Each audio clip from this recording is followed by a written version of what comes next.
विद्यार्थिनी साक्षी रामचंद्र पाल हिने अभियांत्रिकीच्या क्षेत्रामध्ये 5 सुवर्ण पदक पटकावले आहेत।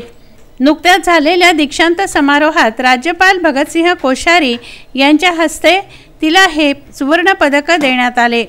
तिच्या या यशाचं कौतुक अमरावती जिल्हा परिषदेतही करण्यात आलं। अमरावती जिल्हा परिषदेचे अध्यक्ष नितीन गोंडाणे, सभापती वनिता पाल यांनी तिचा शाल पुष्पगुच्छ देऊन सत्कार केला। यावेळी सभापती सुशीला कुकडे, सदस्य बाळासाहेब हिंगणीकर, रवींद्र मुंदे, अभिजित बोके, श्रीपाल पाल, अतिरिक्त मुख्य कार्यकारी अधिकारी विनय ठमके, उपमुख्य कार्यकारी अधिकारी प्रशांत थोरात, गजानन राठोड, रामचंद्र पाल, नीरज पाल, लाभेश राऊत आदी उपस्थित होते।